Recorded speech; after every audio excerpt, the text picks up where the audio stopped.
in the shadowed halls of Harrington Manor, nestled amid the fog-shrouded moors of 1930s Devon, a scream pierced the midnight silence. Lady Evelyn Harrington stumbled into the study, her silk gown trailing like a ghost. There, slumped over his mahogany desk, lay her husband, Lord Archibald Harrington, eyes wide in eternal shock, a poisoned chalice clutched in his rigid hand. The air hung heavy with the scent of bitter almonds, cyanide's deadly whisper. Whispers of scandal swirled, a hidden identity buried secrets from the Great War. Who, among the gathered family, harboured the motive to kill? The manor doors creaked shut, sealing in the darkness. Chapter 1. The Shadowed Gathering. A low, wet wind slithered across the Devon tors, dragging the night's fog in its teeth. It pressed against the mullioned windows of Harrington Manor like a living thing, pale, blind, and hungry. Inside, the great house slept uneasily, its Tudor bones creaking beneath the weight of centuries. Somewhere in the east wing, a grandfather clock struck 3, 4, 5, then surrendered to silence. In the study, a single lamp burned. Its green glass shade threw a sickly halo over the mahogany desk where Lord Archibald Harrington sat, motionless. His head had fallen forward, chin resting on the starched collar now stained with a thin ribbon of saliva. One gloved hand still clutched a silver chalice, the other lay open palm up, as though in supplication. The air carried the cloying sweetness of brandy undercut by something sharper. Bitter almonds, the unmistakable kiss of cyanide. The scream came from the corridor. Lady Evelyn Harrington appeared in the doorway, silk robe fluttering like a torn sail. Her auburn hair, usually pinned with military precision, spilled loose over her shoulders. She stared at her husband, lips parted, but no sound followed the first raw cry. Only her eyes moved, wide, glassy, reflecting the lamp's green light like a cat's. Behind her, footsteps pounded. Mr. Reginald Graves, the butler, arrived first, frock coat buttoned to the throat despite the hour, face the colour of wet ash. He took one look at his master and crossed himself, a gesture 30 years out of practice. "Madam," he croaked, "step back, do not touch." But Evelyn was already kneeling, fingers brushing Archibald's cheek. The skin was cooling, waxy. A pulse fluttered beneath her touch, then stilled. She withdrew her hand as if burned. "Poison," she whispered. The word hung in the air, obscene in its simplicity. Graves moved with the efficiency of long service. He lifted the chalice by its stem, careful not to disturb the residue inside, and set it on the blotter. The liquid within had separated into cloudy layers like oil on water. A faint engraving circled the rim. A stylized poppy, entwined with a serpent. Graves's eyes lingered on it a fraction too long. From the hallway came the shuffle of slippers. Amelia Harrington, the daughter, barefoot in a lace nightgown. 22, pale as parchment, she clutched a sketchbook to her chest as though it might shield her. "Mamma," her voice cracked. "What's happened?" Edward followed, collar askew, reeking of cigar smoke and London clubs. He took in the tableau, father dead, mother kneeling, butler hovering, and laughed once, a brittle sound.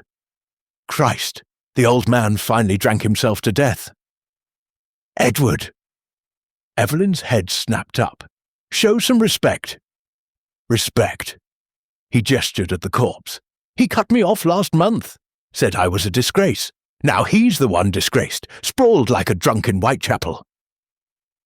Graves stepped between them. "Master Edward, enough. The police must be summoned." Edward's lip curled.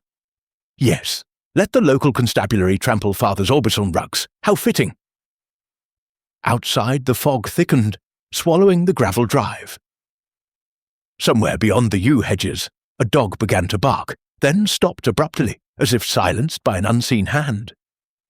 By dawn, the manor had become a hive of hushed activity. Constables in capes stamped mud across the entrance hall. A photographer's magnesium flash bleached the study walls white. Inspector Japp arrived from Scotland Yard, summoned by a frantic telegram from Lady Evelyn. He was a squat man, with a walrus moustache and the weary eyes of one who had seen too many locked rooms. "Suicide?" he ventured, squinting at the chalice. The police surgeon, Dr. Meadows, shook his head. "Cyanide, Inspector, rapid, brutal. The concentration suggests deliberate administration. And look," he tilted the chalice. "No spillage. Whoever poured this knew exactly how much would kill."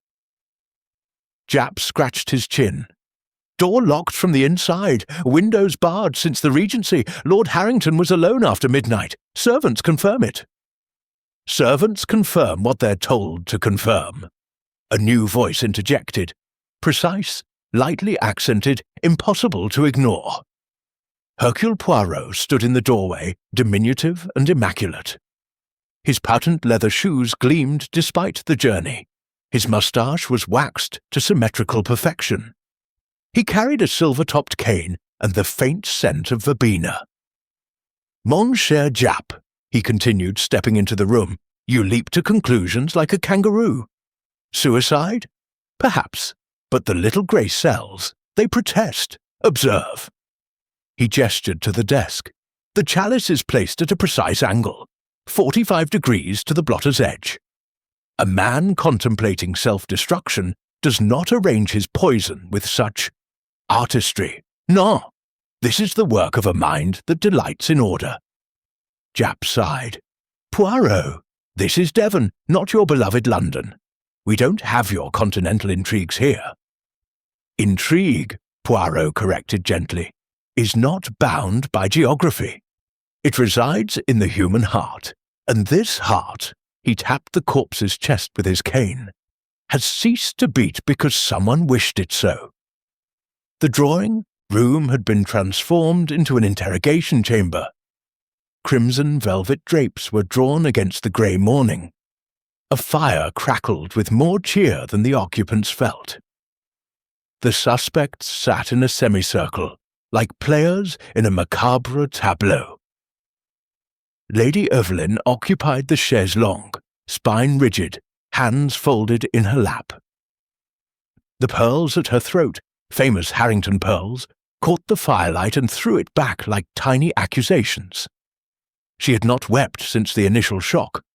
Her eyes were dry, almost feverish. Edward lounged in an armchair, legs crossed, a cigarette burning forgotten between his fingers. Ash fell onto the Persian rug. His suit was Savile Row but rumpled. A gambling debt had forced him to pawn the matching waistcoat. Amelia perched on a footstool, knees drawn up, sketchbook abandoned. Her fingers worried at a loose thread in her sleeve. Every so often, her gaze darted to the door, as if expecting someone who would never arrive. Mr. Graves stood behind Lady Evelyn's chair, hands clasped behind his back. His posture was military straight, but a muscle twitched in his jaw. He had served the family since 1914, first as Batman to the real Lord Harrington in the trenches, then as butler to the man who had taken his place. Dr. Victor Langley completed the circle. The family physician was a tall, ascetic man with a surgeon's hands and a clergyman's voice. He had arrived the previous evening for what was billed as a routine consultation. His medical bag rested at his feet, black leather gleaming like a beetle's wing. Poirot entered without ceremony, Japp trailing like a reluctant shadow. The detective's eyes swept the room, cataloguing details, the tremor in Amelia's left hand, the mud fleck still clinging to Edward's cuff, the way Graves's gaze lingered on the fireplace poker.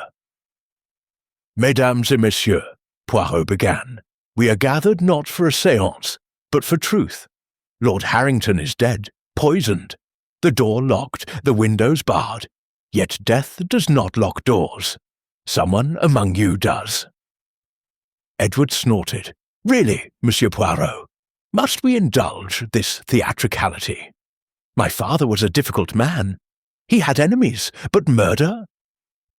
"Difficult men," Poirot replied, "are often murdered. It is a statistical certainty. Let us begin with opportunity." He turned to Graves. "You discovered the body with Lady Evelyn." "Madam discovered him, sir. I heard her cry and came running." "And the chalice?"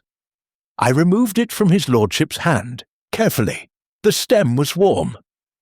Poirot's eyebrows rose. "Warm? At 5 in the morning? Curious." He moved to Dr. Langley. "Doctor, you prescribed tonics for Lord Harrington?" "Sedatives for nerves. The war left its mark." Langley's voice was smooth, almost hypnotic. "Nothing containing cyanide."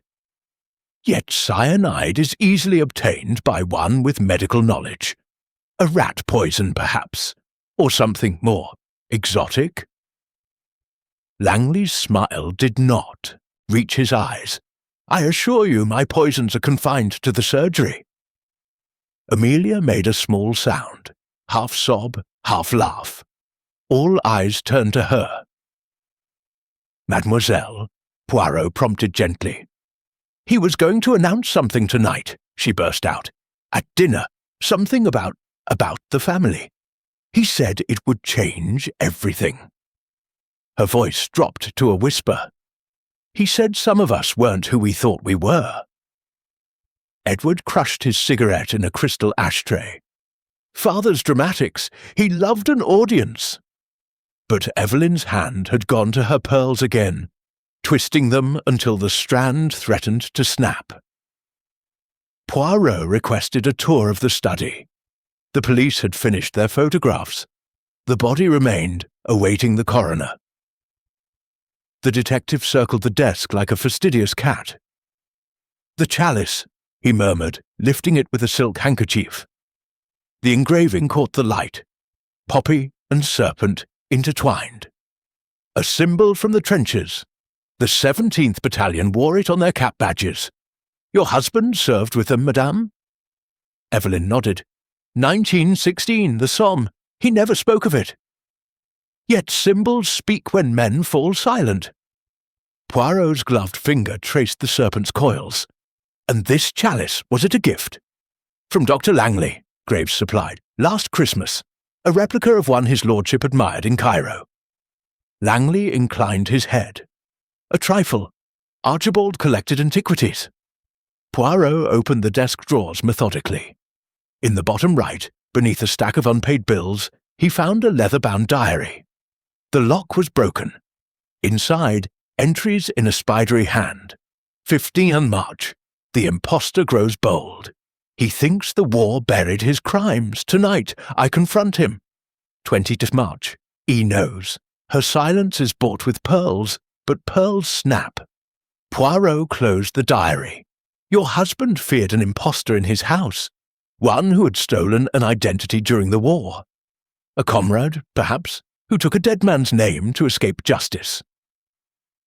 Edward laughed again, but it rang hollow.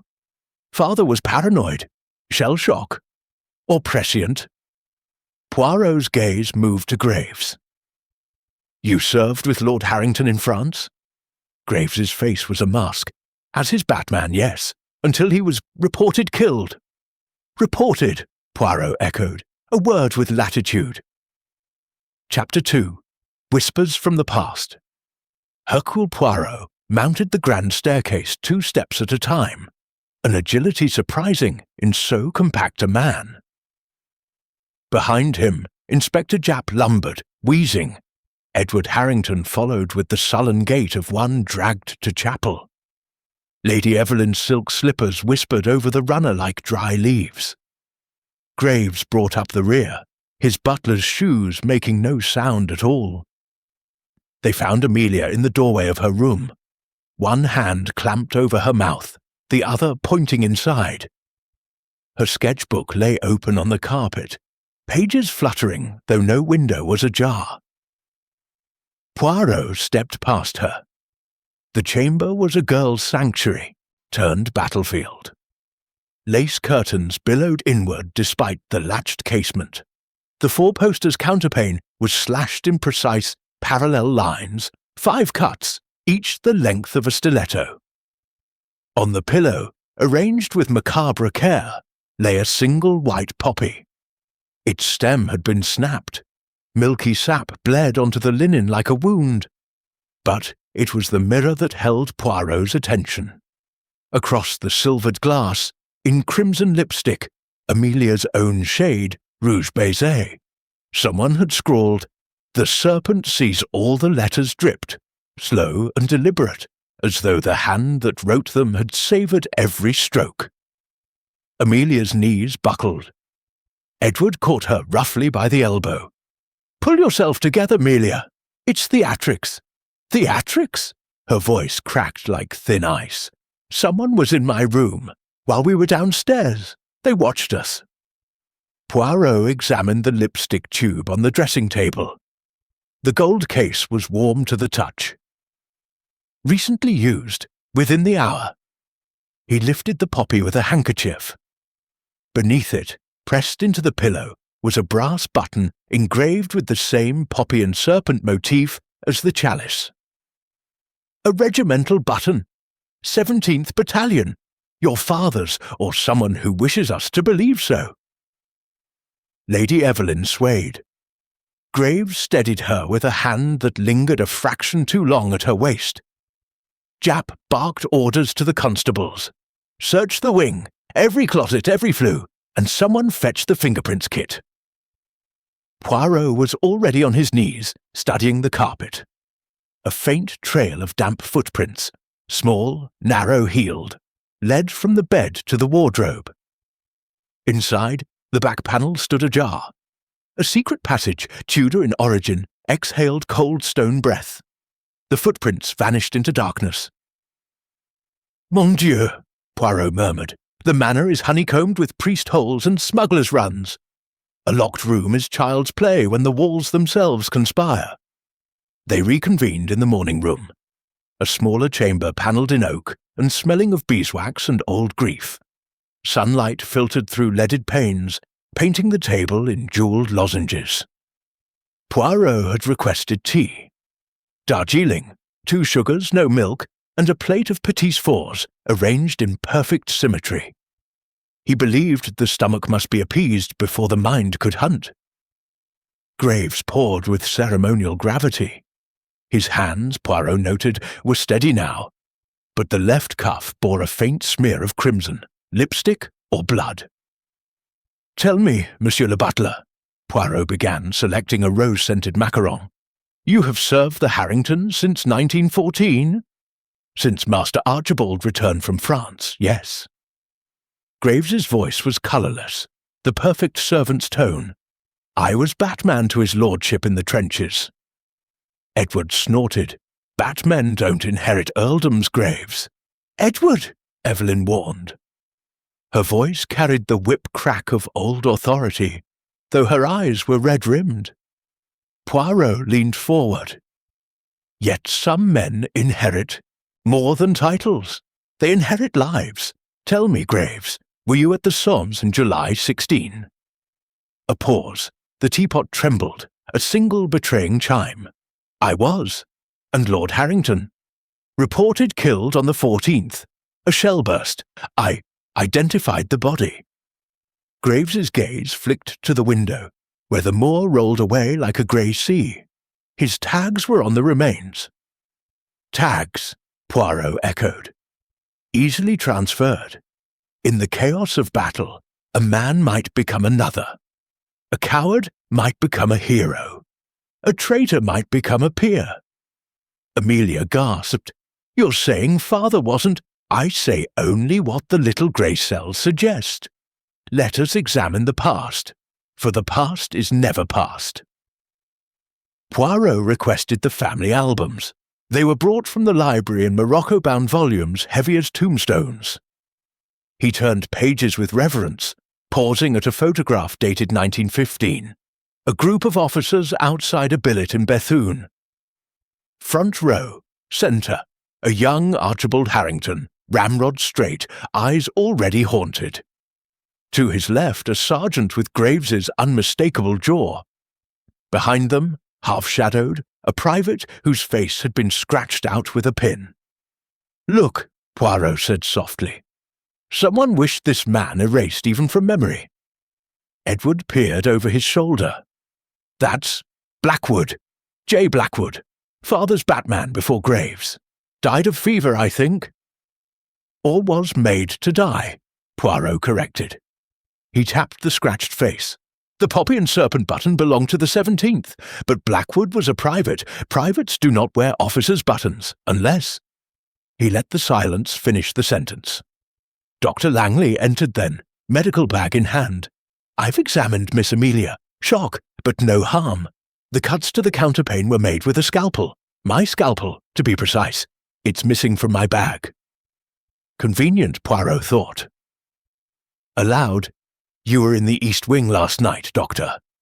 Checking his lordship's heart. He complained of palpitations after dinner. "And you left him alive?" Langley's smile was thin. "Very much so. He was dictating changes to his will." Evelyn's teacup rattled in its saucer. "Changes? Disinheriting Edward, I believe, and making provision for an outsider." Edward surged to his feet. "The old bastard! After everything— Sit down, Master Edward," Graves said quietly. It was not a request. Edward sat. Poirot excused himself to explore the secret passage. Japp accompanied him, grumbling about damp and rats. The corridor behind Amelia's wardrobe narrowed to a stone throat, winding downward in a spiral. Their lanterns threw grotesque shadows, serpents, poppies, faces without eyes. They emerged in the wine cellar, dust thick as felt. On the floor, a single white poppy, freshly crushed. Nearby, a chalk mark on the wall, an arrow pointing deeper into the labyrinth. "Someone knows these passages intimately," Japp muttered. "Someone who grew up in this house," Poirot agreed, "or served it for decades." They followed the arrow to a bricked-up archway. Fresh mortar, less than a year old, sealed what had once been a door. Poirot scraped at it with his penknife. Beneath, the faint outline of a poppy and serpent carved deep. "A shrine," he whispered, "or a warning." Upstairs, the search continued. Constables found Dr. Langley's scalpel in the dumbwaiter, blade wiped clean, but bearing traces of linen fibre. In Edward's room, a betting slip from a London club dated the day before for $5,000, more than the estate's liquid assets. Tucked beneath it, a telegram, "Harrington dead or ruin. Act tonight." In Amelia's wastebasket, a burnt match and the corner of a photograph, the same scratched-out face from the album. Lady Evelyn's pearls had been restrung by Graves in the small hours. One bead was missing, later found in the study grate, blackened by fire. Graves himself yielded the most intriguing discovery. In his pantry, behind a false panel, lay a uniform, sergeant's stripes, 17th Battalion. The name tape read, "E. Harrington, moth-eaten, blood-stained at the collar." And in the pocket, a letter yellowed, addressed to my dearest Evelyn, in a hand identical to Lord Archibald's diary. Poirot read it aloud to the assembled suspects in the morning room. The fire had died to embers.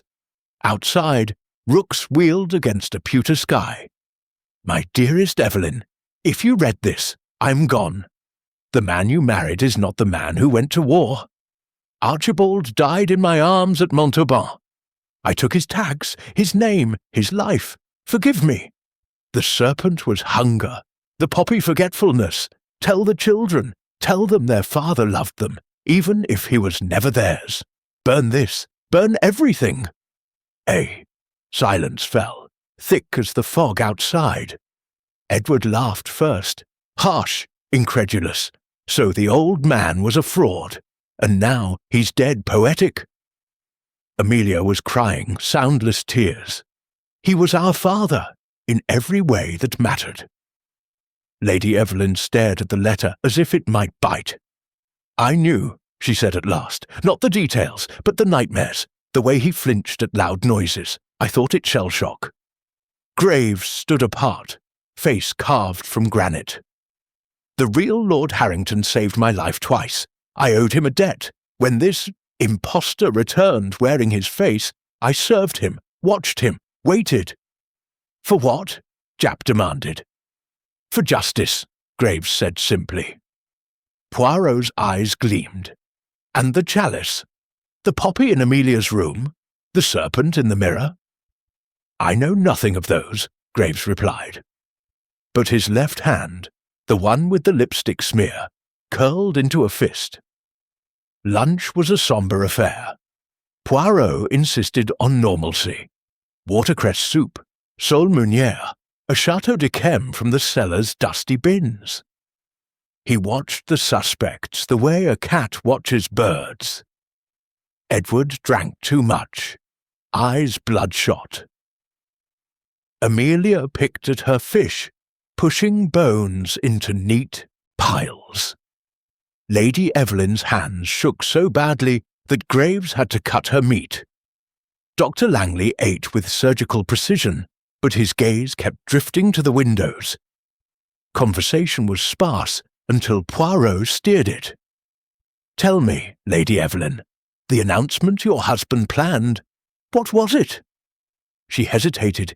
He said he would reveal the truth about his identity and make amends.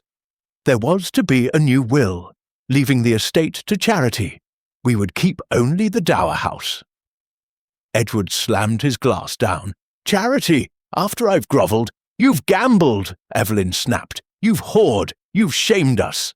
"Enough!" Amelia cried. "Can't you see? Someone wants us at each other's throats. The poppy, the serpent, it's a signature." Poirot nodded. "A signature, yes, but whose? The real Harrington is dead. The impostor is dead, yet the game continues." After lunch, Poirot interviewed each suspect alone in the library. The room smelled of leather and cigar smoke. A portrait of the real Lord Harrington, painted in 1914, glowered down from above the mantel. "Edward, I was in the billiard room until 2. Ask the footman." "Yes, I argued with father. He threatened to cut me off entirely, but I left him alive, damn it." "Amelia, the artist, J. Blackwood, he's the grandson of the private in the photograph. He came to me for help, said he had proof. I burned his letters, I was afraid." "Lady Evelyn, Archibald gave me the pearls the night he proposed. Said they were payment for my silence. I wore them like a noose." Dr. Langley, "I treated a man named Blackwood in 16 trench fever. He recovered, but Harrington, our Harrington, signed his death certificate. Convenient, no?" Graves, "I found the uniform in the attic years ago. Kept it as a reminder. The letter, I was going to confront him tonight. Then he died." Each interview yielded a fragment. Poirot arranged them like puzzle pieces on the library table. The button, the lipstick, the telegram, the burnt photograph, the missing scalpel, the secret passage, the forged will, the pearls, the uniform, the letter. Outside, the church bell tolled 3. Fog pressed against the windows like a living shroud. At 4 o'clock, Poirot gathered them in the great hall. The chandelier had been lit early. Crystals trembled in a draught from nowhere. "I have reconstructed the night," he began. "Lord Harrington, let us call him Blackwood for clarity, received the chalice from Dr. Langley at Christmas. Unknown to all, it contained a false bottom, filled with cyanide crystals. A thin membrane of wax sealed it. When brandy was poured, the heat dissolved the wax slowly. Death in 15 minutes. Ingenious." Langley paled. "I gifted a replica, nothing more, yet the mechanism was added later, by someone with access to the study, someone who knew Blackwood's habit of drinking alone before bed." He turned to Graves. "You served?" "The brandy? His lordship poured it himself, from the decanter on the tray." "Which you prepared?" Graves inclined his head. "Yes." Poirot produced the decanter, now half empty, sealed with wax. The brandy is clean, but the chalice? He held it aloft. The false bottom is empty. The poison is gone. Someone removed the evidence after death. Edward sneered. You're accusing the butler? Cliché, even for you. No, I accuse no one, yet. But consider, the poppy in Amelia's room was placed after we discovered the body. The mirror message written while we were in the study. The killer moves among us, unseen, using the passages. Amelia whimpered. Then we're not safe. None of us. Poirot's smile was wintry. Safety is an illusion, mademoiselle, but truth is armour. Chapter 3. The Locked Room. Enigma. Harrington Manor crouched beneath a moonless sky, its chimneys exhaling pale breath into the fog. Inside, every candle had been pressed into service. The great hall glowed like a cathedral under siege. Shadows pooled in the coffered ceiling, thick as ink. The masked figure, the poppy, the serpent, the rememberer, had vanished into the walls, taking the vial of cyanide and the last shred of certainty with it. Hercule Poirot stood at the centre of the hall, motionless, a small black statue amid the chaos. His cane rested against his leg, his gloved hands were clasped behind his back. The little grey cells, he had once told Japp, worked best in silence. Tonight, they required absolute quiet. Inspector Japp paced, boots thudging on the turkey rug. We've men at every door, every window, every rat hole. The passages are being mapped. That thing can't have gone far. Poirot opened one eye. It did not go far, mon ami. It merely ceased to be seen. The serpent sheds its skin, but the venom remains. He turned to the suspects, who had been herded into a semicircle, like sheep before a shepherd who might yet prove wolf. Lady Evelyn sat rigid on a high-backed chair. Pearls restrung but dull in the candlelight. Edward slouched against a suit of armour, flask in hand, eyes bloodshot. Amelia hugged herself, rocking slightly, the lace at her throat torn where she had clawed it in panic. Dr. Langley stood apart, medical bag clutched like a talisman. Graves, true heir, false butler, remained by the fireplace, poker in hand, as if expecting the flames themselves to attack. Poirot spoke softly, but every word carried to the rafters. Before we hunt the poppy, we must understand the first death. Lord Harrington, or rather Archibald Blackwood, was poisoned in a locked room. Door bolted from within, windows barred since the 17th century. No secret passage into the study itself. We have searched, yet death entered. How? He gestured, and Japp's constables wheeled in a makeshift reconstruction.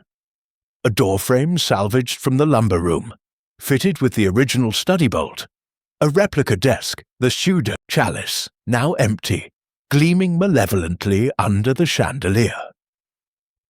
Poirot began to pace around it, a slow, deliberate orbit. Fact 1. The poison was cyanide, administered in brandy poured into this chalice. Fact 2. The chalice contains a false bottom, wax sealed, heat activated. Fact 3. Blackwood was alone when he drank. Fact 4. The door was locked, the key on the inside. Fact 5. The windows were barred, the bars undisturbed. He stopped behind the replica door, fingers drumming on the wood. Yet death is not a ghost. It requires a hand or a mechanism. Edward snorted. We've been over this. The false bottom explains it. Someone filled it earlier, knowing father would drink alone. Poirot shook his head. No. The false bottom explains how the poison was delivered, but not who placed it there, nor when. The chalice was a gift from Dr. Langley last Christmas. It sat on the study shelf for 11 months. Anyone might have tampered with it. But the wax seal was fresh, applied within the last fortnight, according to the chemist's analysis. Who had access to the study in that time? Graves answered, voice flat. All of us. His lordship worked late most nights. The door was often unlocked until midnight. Amelia whispered, I sketched him there 3 weeks ago. He was agitated, kept looking at the chalice as if it frightened him. Poirot's moustache twitched. Fear, an interesting emotion in a man who believed himself secure.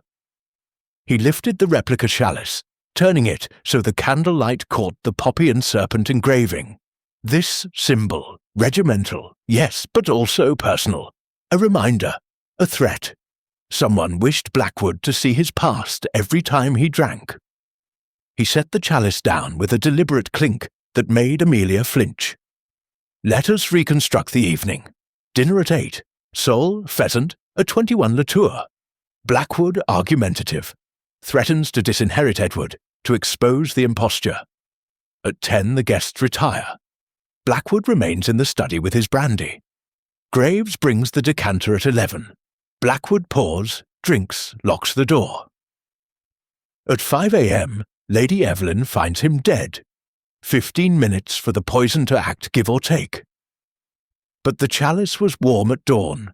Graves confirmed it. Curious.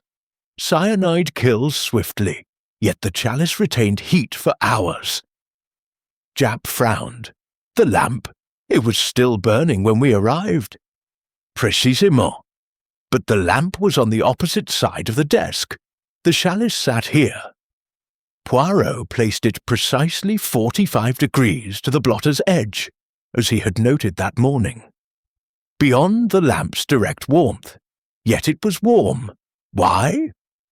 He opened a small tin and produced a lump of wax, pale and translucent. Beeswax, melted at approximately 60 degrees Celsius. The false bottom was sealed with this. Brandy at room temperature, 20 degrees, would take hours to dissolve it. But brandy heated. He produced a spirit lamp from his pocket, lit it with a flourish, and held the replica chalice above the flame. The wax plug he had inserted earlier began to sweat. If the chalice itself was warmed, say by placing it near the fire before pouring, the wax would dissolve in minutes, death almost immediate. Edward's flask paused halfway to his lips. You're saying someone heated the chalice before father drank? Or, Poirot countered, the chalice was designed to be heated. Observe, he pressed a hidden catch at the base of the replica.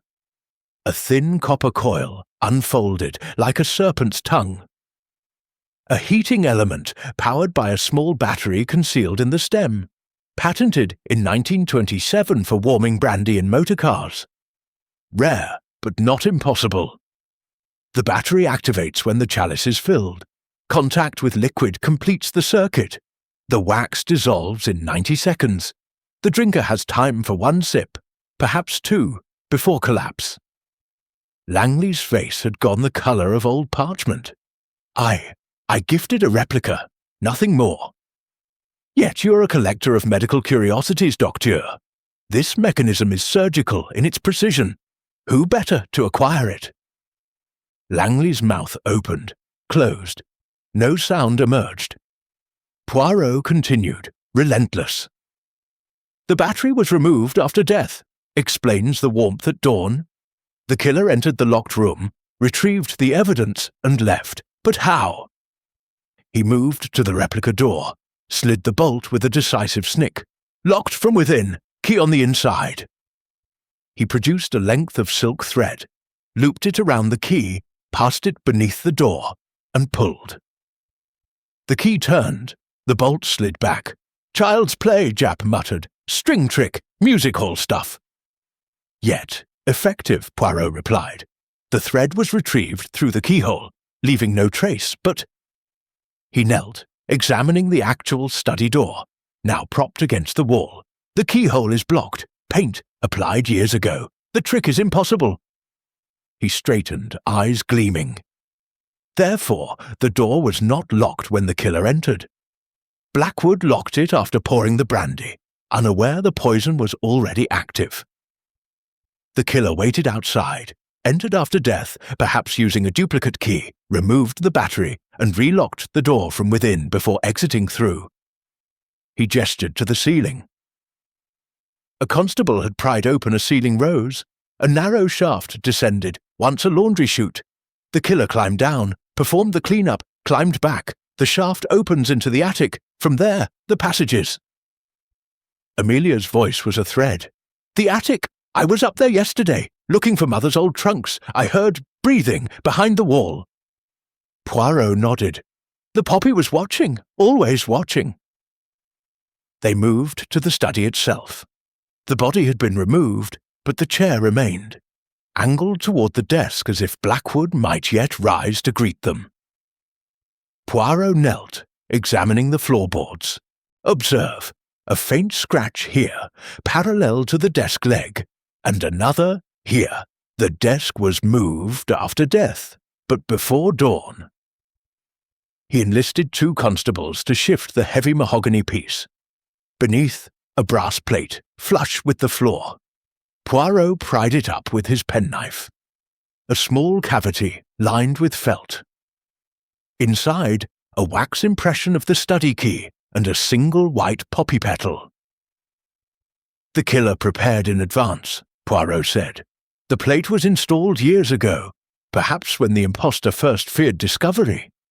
A hiding place for duplicates, for evidence. The petal, placed recently, a signature. Edward kicked at the floorboard. So anyone could have done it. We all knew the study. No, the plate requires precision carpentry. And the heating mechanism, electrical knowledge. Who among you has such skills? Graves spoke. His lordship rewired the library himself, after the 27 storm. Taught me the basics. Langley added, voice strained. I studied engineering before medicine, but I swear. Poirot ignored him, moving to the fireplace. The grate was cold, but ashes remained. He sifted them carefully. Among the cinders, a fragment of copper wire, burnt at one end. The battery lead, he murmured, disposed of in haste, but not before the killer retrieved what they came for. He produced a small envelope, shook out a tiny brass cylinder. The battery, found in the laundry chute. Fingerprints, smudged but one clear thumbprint, not Blackwood's. Japp took it eagerly. We'll match it. Poirot's smile was wintry. You will match it to someone in this room, but first, let us examine the chalice itself. He placed the original on the desk, under a magnifying lens. The false bottom was empty now, but residue clung to the copper coil. He scraped it into a vial. Cyanide, yes, but also belladonna, a trace, enough to dilate the pupils, mimic shock. The killer wished us to believe Blackwood died of heart failure initially. Langley swayed. Belladonna is in my bag, for glaucoma patients. Convenient. Poirot's tone could have frozen brandy. But the combination, cyanide and belladonna, requires precision. A chemist, perhaps, or a doctor. They returned to the great hall. Poirot had arranged the evidence on a baize table. The chalice, the battery, the wax impression, the copper wire, the poppy petal, the thread, the brass plate. A museum of murder. Now, he said, let us eliminate the impossible. The killer required access to the chalice over time, knowledge of the heating mechanism, skill to install the false bottom and battery, access to cyanide and belladonna, ability to navigate the passages unseen, motive to kill Blackwood and terrorize the family. He turned to each suspect in turn. Lady Evelyn. You knew the imposture. You feared exposure would ruin your children, but you lack technical skill. And the passages, you avoid them since childhood. Nightmares. Evelyn's chin lifted. I wrote the mirror message to protect Amelia, nothing more, Edward. Debts, disinheritance, rage. You cut the generator wires, proven. But the chalice mechanism? You can barely wire a plug. Edward shrugged. I hired men who could, but I didn't kill him. Amelia, you loved a Blackwood. You burned evidence, but the poppies, the scalpel, Too cruel for your gentle heart." Amelia shook her head, tears falling. "I wanted the truth, not blood." "Dr. Langley, you supplied the chalice. You have the drugs, the skill, the motive. Blackwood threatened your career, the thumbprint on the battery." Langley's voice cracked. "I gifted the chalice, yes, but I never touched the mechanism. Someone framed me." "Graves, you are the true heir. You installed the brass plate. Your carpentry tools match the cuts. You knew the passages intimately. You confessed to the chapel chalice, the family tree. But murder?" Graves met Poirot's gaze steadily. "I wanted him exposed, not dead. I filled the chapel chalice with water. Someone switched them." Poirot nodded slowly. "Then we returned to the impossible. 2 chalices, one poisoned, one not. A switch made in darkness." He picked up the original chalice, turning it so the light caught the engraving. "But observe, the poison chalice has a flaw, a hairline crack at the base, invisible unless you know where to look. The chapel chalice does not. Therefore, the switch occurred after the murder. The killer entered the locked room, swapped the chalices, removed the battery, and left the crack as a taunt." Japp scratched his head. "But why? To prove they could. To show the serpent's reach. The poppy is not content with one death. They want the family to crumble." Chapter 4. Secrets in the Attic. A single bulb, jury-rigged by the constables, swung from a rafter, throwing slow arcs of light across trunks and cobwebs. Poirot stood beneath it, coat buttoned to the throat, cane tapping a measured rhythm on the warped boards. Inspector Japp followed, muttering about tetanus and trespass. Behind them, Amelia Harrington, pale, resolute, carried a lantern. She had insisted on coming. "I heard the breathing," she repeated. "I need to see." Poirot had allowed it. Truth, he believed, was the only exorcism. They moved between the detritus of 3 centuries, cracked mirrors, moth-eaten tapestries, a child's rocking horse with one eye missing. At the far end, beneath a dormer choked with ivy, stood a cedar trunk bound in brass. Its lock was new, bright steel, recently scratched. "Graves's work," Japp grunted. "Carpenter's mark on the hasp." Poirot knelt, produced a pick from his waistcoat, and opened it with a soft click. Inside, a sergeant's greatcoat, 17th Battalion, name-tape E. Harrington. Folded beneath it, a leather wallet. He lifted it carefully. Inside, a photograph, Graves, young, unsmiling, beside a woman, in maid's black. On the back, in faded ink, Reginald and Mother, 1919. Amelia's breath caught. He kept her with him all these years. Poirot set it aside. Beneath the coat, a stack of letters tied with red ribbon. The top one, addressed to my dearest Evelyn, was in Blackwood's spidery hand, the same as the diary. Poirot slit it open. "If I die by my own hand, know it was to spare you shame. The chalice is poisoned. I filled it myself. Forgive me." Japp whistled. "Suicide after all?" "No." Poirot's voice was soft steel. "A forgery. The ink is fresh, iron gall, still tacky. Written within the week. Someone wished us to believe Blackwood took his own life." He unfolded the next letter. This one in Graves's careful copperplate. "The impostor will confess tonight or die. The chalice in the chapel is clean, the one in the study is not. Justice delayed is justice denied." Amelia touched the ribbon. "He planned to force Father, Blackwood, to drink from the clean chalice in front of us. Public humiliation. Then the police." Poirot nodded. "But someone switched the chalices. Someone who knew both locations." He lifted the final item, a small tin box. Inside, wrapped in oilcloth, a brass key, identical to the study's, and a glass vial, empty, labelled cyanide of potassium. A single white poppy petal clung to the cork. Japp bagged it. "Graves's prints will be all over this." "Perhaps," Poirot murmured, but observe, the vial is stoppered with wax. The same wax as the chalice's false bottom. A chemist's precision. He stood, lantern light carving shadows across his face. The attic is Graves's shrine. Here he kept his past, his rage, his plan. But the poppy, he gestured to the dormer. The poppy watched from without. Amelia moved to the window. The ivy had been disturbed. Sap bled from broken stems. She pushed the casement open. Cold air rushed in, carrying the scent of wet earth. Below, 30 feet down, the gravel path glinted like fish scales. "Someone climbed," she whispered. "Using the ivy. I heard rope on stone." Poirot leaned out. A knotted silk cord, black, dangled from the gutter. Its end frayed where it had been cut. He hauled it up, light, strong, theatrical. "The poppy entered here," he said, "watched Graves prepare, learned the plan, then struck first." Japp scratched his head.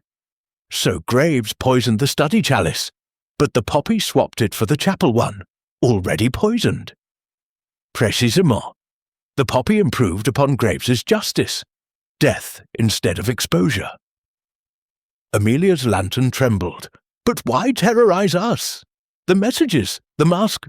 Poirot turned, eyes glittering. "Because the poppy is not content with one death. The poppy wants the name Harrington erased. Every branch, every root." He moved to a stack of crates. Behind them, a false panel, new pine still fragrant. He pried it loose. A narrow space, no larger than a confessional. Inside, a camp bed, a spirit stove, a stack of white poppies drying on newspaper. And on the wall, pinned with a scalpel, a charcoal portrait, the scratched-out face from the album, restored. Beneath it, in crimson lipstick, "I am the memory you buried." Amelia gasped. "Someone lived here." Poirot lifted a poppy. The petals were edged in black, ink, not rot. A signature, but whose? He knelt examining the bed. A single strand of hair, long auburn caught in the blanket's weave. He held it to the lantern. "Not Graves's, not yours, mademoiselle. This is Mother's," Amelia finished, voice breaking. "She dyes it now, but it was this colour before the war." Poirot's silence was thunder. They descended to the morning room. Lady Evelyn sat alone, pearls clutched like rosary beads. The constables had been dismissed. Poirot had insisted on privacy. He laid the hair on the table between them. "Madame," he said gently, "you have been in the attic." Evelyn's fingers stilled. Yes, weeks ago, looking for my wedding dress, for the announcement." Poirot placed the poppy beside the hair. "And this?" She stared at it, as if it might bite. "I grow them, in the old greenhouse, for remembrance. Archibald, Blackwood, hated them, said they reminded him of the Somme." Poirot's voice softened. "You knew Graves's plan." "I found his letters, in the pantry. He was broken. I pitied him." Amelia stepped forward. "You switched the chalices." Evelyn's eyes filled. "I wanted it ended, the lies, the shame. I filled the chapel chalice with belladonna, enough to sicken, not kill. I thought, exposure without murder. But when I went to swap them back," her voice cracked. "The study chalice was already poisoned, cyanide. I panicked. I left the poppy as a warning." Poirot's gaze was pitiless. "You climbed the ivy. You wrote the messages. You wore the mask. I wanted you to see," Evelyn cried, "to see what the lie had done to us all. Graves would hang for it. I thought, if the house believed in a ghost, the truth might die with Blackwood." She reached for Amelia's hand. "I did it for you, for Edward, to keep the name, even if it was stolen." Amelia pulled away. "You let Graves take the blame." Poirot placed the gas mask on the table. The poppy was never one person. It was a mother's desperation. But the poison, the cyanide, was Graves's. 2 killers, 1 crime. Evelyn bowed her head. "Arrest me. I deserve it." Poirot sighed. "Justice is not mine to give, madame. Only truth." Outside, the fog began to lift, revealing the moor in all its stark beauty. The attic secrets were laid bare, but the house still held its breath. Chapter 5. Midnight Confessions. He stood at the head of the oak table, the cracked chalice between his hands like a dark communion cup. The grandfather clock struck 12. Each chime a hammer on an anvil of guilt. Poirot began, voice low, precise. "Mesdames et messieurs, the locked room is solved. The poisoner is known. The poppy is unmasked. Yet one thread remains. Why did Blackwood drink from a chalice he suspected was tainted? Tonight, we hear the final confessions." He turned first to Graves, wrists cuffed but posture unbroken. "You filled the study chalice with cyanide. You intended death, not exposure." Graves's eyes were steady. "I did. 30 years I waited. I filled it 3 nights ago, when he was at his club. I used the attic passage, the laundry chute. I left no trace." Poirot nodded. "And the chapel chalice?" "Water, a prop. I would force him to drink, confess, then call the police. But someone," his gaze flicked to Evelyn, "someone else meddled." Lady Evelyn sat opposite, pearls gone, throat bare.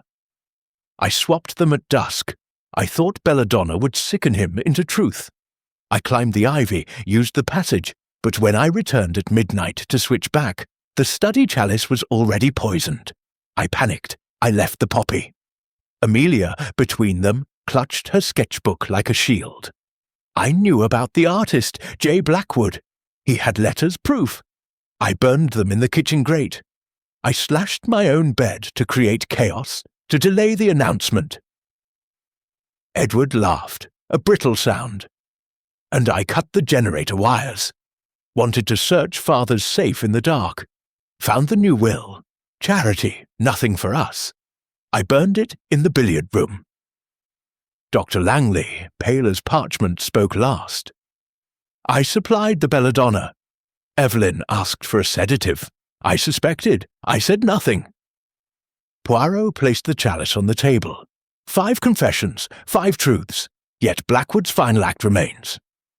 He produced the forged suicide note from the attic trunk. "This, written in Blackwood's hand, but the ink is fresh. Who forged it?" Silence. Poirot's eyes moved to Amelia. "You sketched him daily. You know his hand." Amelia's fingers trembled. I wrote it. 2 days ago. He asked me to. Said if he died suddenly, we should find it. He was preparing." Poirot's voice softened. "Preparing for what, mademoiselle?" She opened her sketchbook. A charcoal study. Blackwood at his desk, chalice in hand, eyes fixed on something beyond the paper. Beneath, in his own writing, "The serpent is in the cup. I must drink. He knew," she whispered. "He found the cyanide residue when he cleaned the chalice last week. He suspected Graves. He wrote the confession, his real one, in the diary. He locked the door not to die alone, but to die honest. He drank to atone." Poirot turned the page.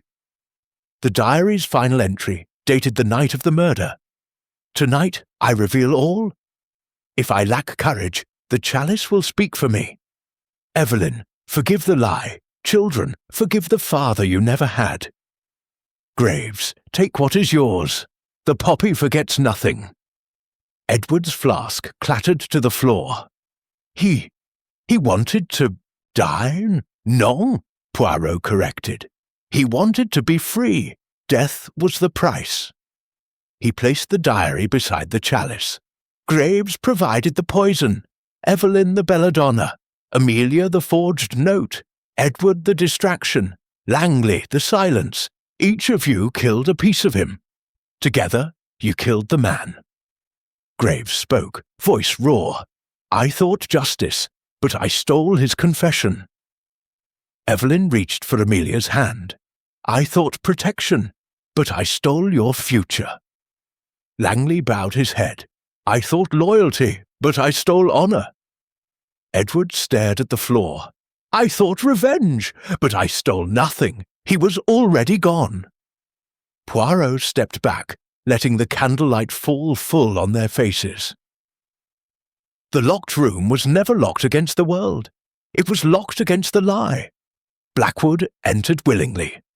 The rest of you, unwittingly, opened the door. The clock struck the quarter. Outside, the fog had lifted entirely. Stars pricked the sky like cold eyes. Japp entered quietly, cuffs ready. Graves for the cyanide. Lady Evelyn for the swap. The rest, accessories. Poirot raised a hand. "Non, mon ami. There has been enough punishment." He turned to the family. "The estate passes to Graves, the true heir. The announcement Blackwood planned will be made at dawn. The name Harrington dies with the lie. Let the truth bury it." Graves shook his head. "I want no part of this house." "Then burn it," Poirot said simply, "or rebuild it as something honest." He lifted the chalice one last time. "The serpent has struck, the poppy remembers, but memory can be a garden, not a grave." He set it down, cracked, empty, silent. The candles burned lower. In the hush, Amelia began to cry. Not for the father she lost, but for the one she never knew. Chapter 6. The Web Tightens. For one heartbeat the great hall blazed, candle stubs, shocked faces, the cracked chalice glowing like a dark sun. Then the flame settled, cupped in his palm. He carried it to the hearth, touched it to kindling. Fire caught, crackled, threw fresh shadows across the walls. Poirot turned. "One match," he said softly, "can burn a house of lies. Let us see what remains when the smoke clears." He placed the burnt match beside the chalice. "We have confessions, we have motives, yet the web still quivers. One strand is false." He produced a small evidence envelope, shook out a single white poppy petal, black-edged, inked, found in the laundry chute, not from Graves's greenhouse. These petals were painted, theatrical. Someone performed the poppy. Japp frowned. "We've got Graves for the poison, Lady Evelyn for the swap. No." Poirot's voice cut like glass. "Graves filled the study chalice with cyanide on Tuesday. Lady Evelyn swapped it for the belladonna chalice at dusk on Friday. Yet Blackwood died Friday night from cyanide. Therefore, he let the silence finish. A third chalice was introduced, the real murder weapon, swapped after Evelyn's meddling, before death." Amelia's hand flew to her mouth. "But we only found 2, précisément. The third was hidden until now." Poirot crossed to the suit of armour Edward had leaned against. He rapped the breastplate. Hollow. A hidden catch clicked. The front swung open like an Iron Maiden. Inside, wedged behind the gorget, a third silver chalice, identical poppy and serpent engraving, false bottom intact.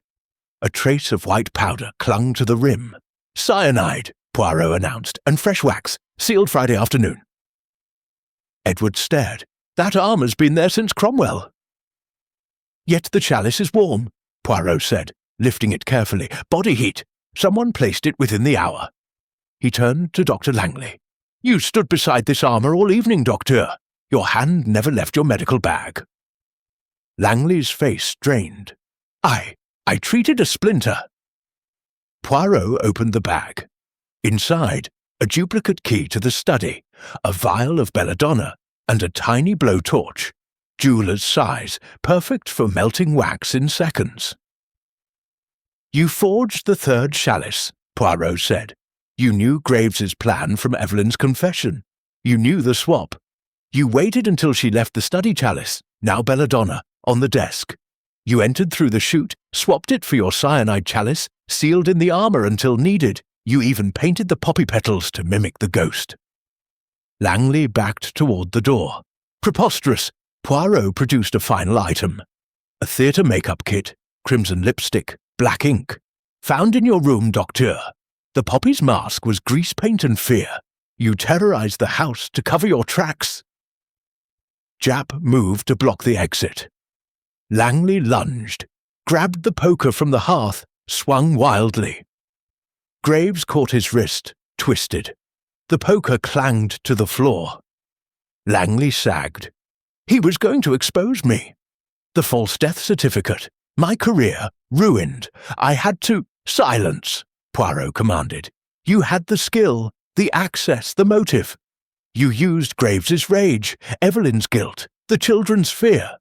You tightened the web until it strangled the truth." He turned to the family. Graves poisoned with justice, Evelyn with love, Langley with ambition. The third chalice was the perfect crime, until the armor betrayed you. Langley laughed, a broken sound. "And the match? What does that prove?" Poirot smiled, small and dangerous. "It proves the fire is lit. The House of Lies burns tonight." He dropped the third chalice into the flames. Silver blackened, wax hissed, cyanide vapor curled upward like a serpent's final breath. Outside, dawn bled across the moor, cold, honest light. Chapter 7. Pursuit in the Fog. Poirot stared into the hearth, eyes reflecting the last red ember. For one heartbeat the hall was still, then a shadow detached itself from behind the tapestry. A figure in black, gas mask glinting, vial, raised. Langley screamed, "It's not me!" The figure hurled the vial. Glass shattered, cyanide fumes bloomed. Graves shoved Evelyn aside. Japp coughed, lunged. The mask vanished through the passage. Poirot was already moving, cane discarded, shoes silent on stone. "The poppy lives!" He plunged into the narrow corridor, lantern swinging. The passage twisted like a bowel, air thick with dust and cyanide tang. Behind him, Japp's boots thundered. Ahead, the masked figure's breath rasped through rubber. Poirot's mind raced faster than his feet. Langley's chalice was the third, but the mask, the vial, the speed— this is another. The poppy has a partner. Or Langley lied. The passage spilled into the wine cellar. Bottles gleamed like eyes. The figure vaulted a rack, kicked a crate. Poirot ducked. A 98 Bordeaux exploded in red rain. He vaulted after, coat tearing on a nail. Up the servant's stair, two at a time, into the kitchen. Copper pans clanged like alarm bells. The masked figure burst through the scullery door into the night. Fog swallowed everything. Poirot followed onto the gravel. Cold bit his lungs. Gravel crunched underfoot.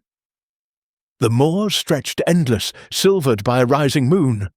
The figure ran toward the old icehouse, black cloak flapping like broken wings. Japp's whistle shrilled behind. "Armed constables, to the icehouse!" Poirot did not wait. He cut left, knowing the grounds from childhood maps studied in the library. A shortcut through the rose arbor, thorns snagged his sleeve, then onto the ha-ha. He vaulted the sunken wall, landed cat-soft. The icehouse loomed, domed brick half sunk into the hill. Its door hung ajar. Inside, darkness breathed. Poirot paused at the threshold.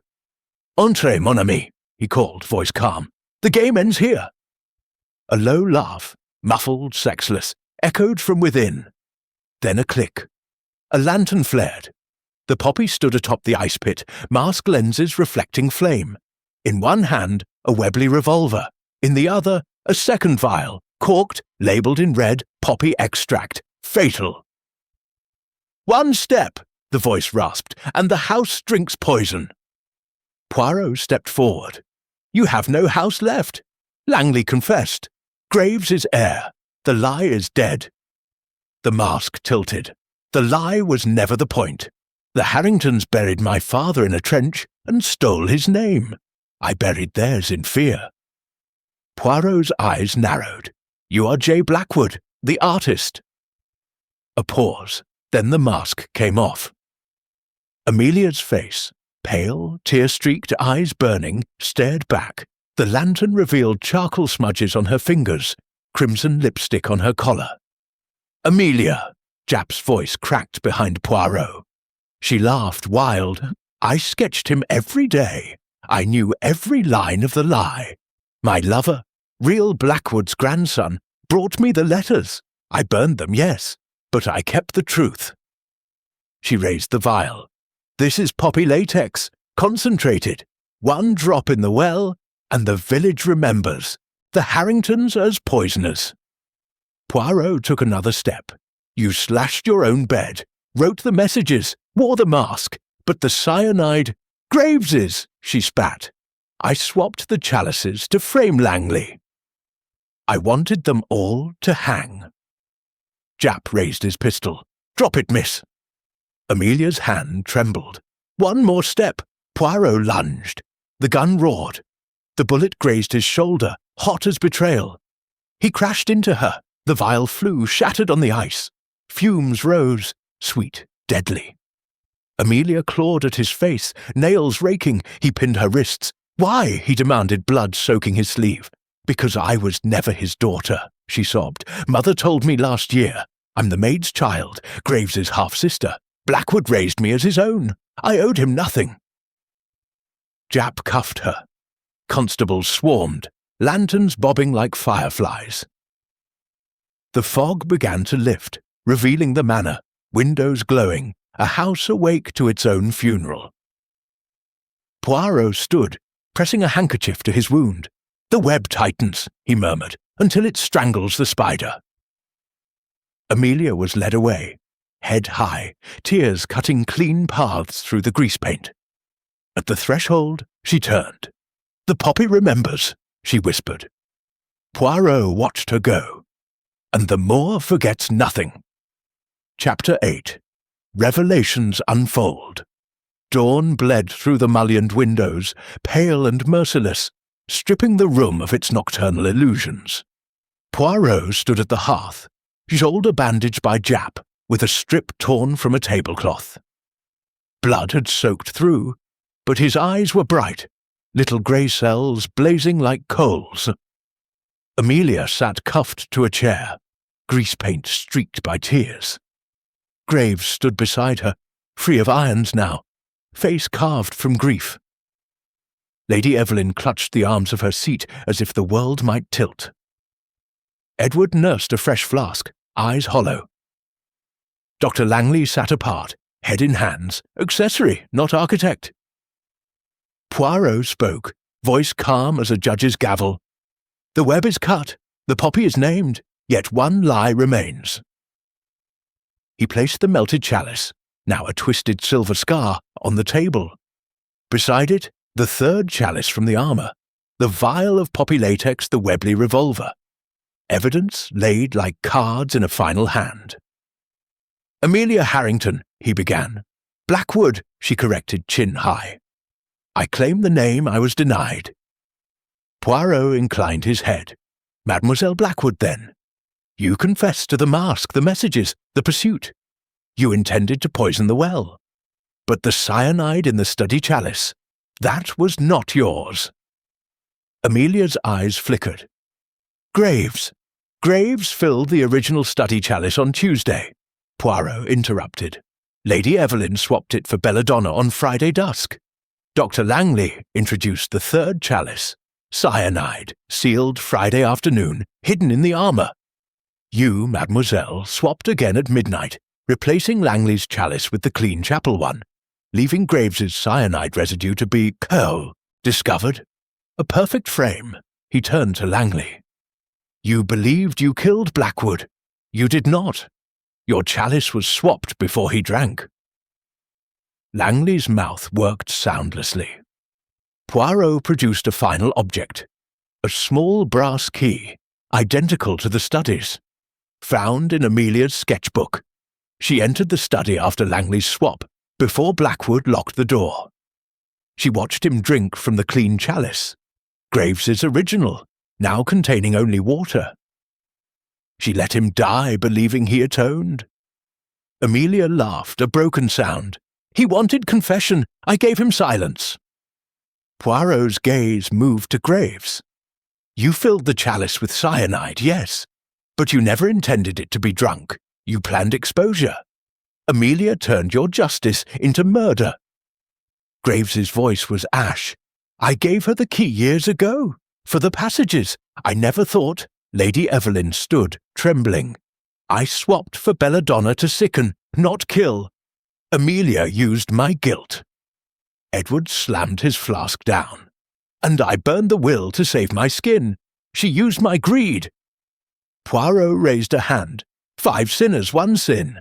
Blackwood died of water, thinking it poison. The perfect irony. He turned to Amelia. You terrorized the house to destroy the name. But the name was already dead. You killed a ghost. Amelia's defiance cracked. I wanted them to feel what my real father felt.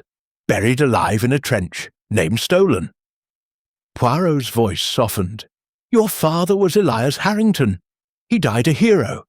Blackwood stole his life, yes. But you stole his death. You let a man die believing he was poison, when he drank only truth. He placed the clean chapel chalice, recovered from the study, beside the melted ruin. This is what he drank. Water. Atonement without murder. You turned it into a lie. Japp stepped forward, cuffs ready. Amelia did not resist. As she was led away, she looked back once, at Graves. Brother, she whispered, forgive me. Graves could not speak. Poirot watched her go, then turned to the family. The Moor will take your secrets. The house stands. Rebuild it as Blackwood never could, honest. He lifted the melted chalice. The serpent is slain. The poppy withers. Outside, the sun rose fully, gilding the fog into gold. Chapter 9. The Dark Twist. The hall was empty now, save for Poirot and the child. She stood in the doorway no more than 10, barefoot in a white nightgown, auburn hair tangled like briars. In her small hands she cradled the melted chalice, silver cooled into a twisted flower. Her eyes, Evelyn's eyes 30 years younger, were ancient. Poirot's wound throbbed, but he did not move. Qui êtes-vous, petite? The child tilted her head. I'm the one you forgot. She stepped forward, bare feet silent on the flagstones. The humming resumed. Poppies, poppies, red and black. A nursery rhyme turned dirge. Poirot's voice was gentle. You are not Amelia's sister. The records show no other child. She smiled, small teeth white. Records lie, like fathers, like mothers. She set the chalice on the table. In its warped surface, Poirot saw his own reflection fracture. I was born in the attic, she said. Mother hid me when the war came. Said I was shame. Said I was Blackwood's bastard by the maid, Graves's mother. But I'm not. She reached into her nightgown pocket, drew out a locket, gold, engraved with the poppy and serpent. Inside, a miniature photograph. A young officer, face scratched out. On the back, in childish scrawl, Real Daddy. Poirot's breath caught. You are Elias Harrington's daughter, the true heir's true heir. The child nodded. Graves is my brother, Amelia my half-sister, but I'm the secret they buried alive. She moved to the hearth, picked up the poker, stirred the ashes. Sparks flew like fireflies. I watched everything, she whispered, from the priest's hole behind the chimney. I saw Graves fill the chalice. I saw Mother swap it. I saw Langley hide the third. I saw Amelia don the mask. Poirot took a step. You placed the poppies, the messages, the vial in the icehouse. I placed the truth, she corrected. They all killed him, piece by piece. I just made them see. She turned, eyes luminous. The cyanide wasn't in any chalice. It was in the brandy decanter. I poured it in Thursday night. Graves's cyanide, but my hand. Blackwood drank it with dinner, slow, over hours. The chalices were decoys. Poirot's mind reeled, recalculating. The warmth at dawn, the decanter was stoppered, sealed. The poison acted delayed.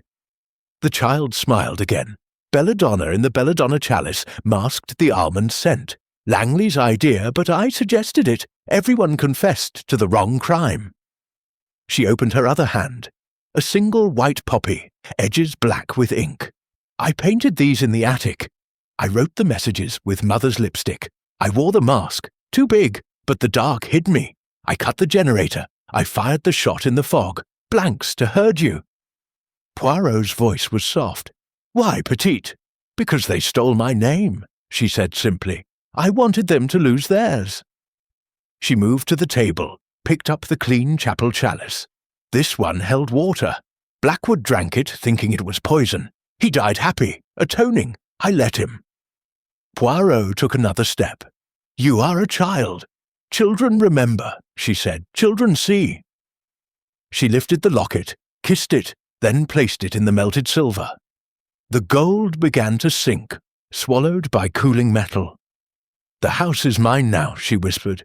Graves will sign it over, he knows. Footsteps in the corridor. Jap, returning with constables. The child turned, nightgown swirling. Tell them the poppy was me, she said. Tell them the dark twist is a little girl who wanted her father's name. She ran, bare feet pattering like rain, towards the Biais passage. Poirot did not pursue. He stood amid the ruins of truth, watching the locket disappear into silver. Jap burst in. Where's the shooter? Poirot pointed to the melted chalice. There, in the fire, the child's humming echoed from the walls, poppies, poppies, red and black, then faded into silence. The hall was empty again, but the poppy remembered. Chapter 10. Resolution in the dawn fog burned away in golden ribbons, revealing the manor, scarred, ancient but standing.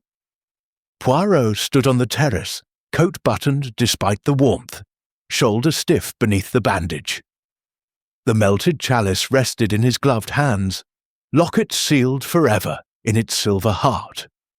Behind him, the great doors opened. Graves emerged first, free air, face lined with 30 years of waiting, now etched deeper by one night of truth. Lady Evelyn followed, pearls gone, hair unbound, eyes clear for the first time in decades. Edward carried a valise, flask discarded. Amelia, cuffed but head high, walked between constables. Dr. Langley trailed, medical bag confiscated, future in ruins. The child was not among them. Jap joined Poirot, helmet under arm. The girl, where? Poirot gestured to the moor. Far off, a small figure in white ran toward the tor, nightgown fluttering like a moth. She paused at the crest, turned, raised one hand, not in farewell, but in claim. Then she was gone, swallowed by heather and sky. She is the moor now, Poirot said softly. The poppy grows wild. Graves stepped forward. The deed is signed.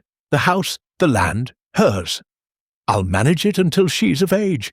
Then it's Blackwood land again. Honest, Evelyn's voice was steady. We'll live in the dower house. No more lies. Edward nodded. I've a berth on a freighter to Canada. Debts paid. Name left behind. Amelia looked at Poirot. I framed them all. I let a man die thinking he was poisoned. Take me to trial. Poirot shook his head. The law will have Langley for the third chalice. Graves for the cyanide. You, mademoiselle, for terror. But the child, she is beyond courts. She is justice. Jap scratched his moustache. And the brandy decanter? Destroyed, Poirot replied. With the house's secrets, the poison was slow. Blackwood died over hours, believing each sip atonement. The chalices were theatre. The child wrote the play. He turned the melted silver in his hands. The locket glinted, a tiny tomb. She watched from the priest's hole since infancy, learned every sin. When Blackwood planned confession, she acted, poured the cyanide, painted the poppies, donned the mask. She turned their guilt into her weapon. Graves spoke, voice raw. I taught her the passages, told her stories of our father. I created the monster." "Non," Poirot corrected. "You created a child who remembered. The monster was the lie." He placed the chalice on the balustrade. Sunlight struck it, scattering prisms across the Get the stone. The serpent is slain. The poppy is free. A carriage waited on the gravel. Poirot's, summoned by telegram. He climbed in, cane tapping once on the step. Japp leaned in the window. "You'll testify?" Poirot smiled, small and sad. "The truth is testimony enough." The carriage rolled down the drive. In the rear window, Poirot watched the manor shrink. Towers, secrets, sins. At the gate, the child stood again, hand raised. This time, Poirot raised his in return. The moor took her. The poppy bloomed,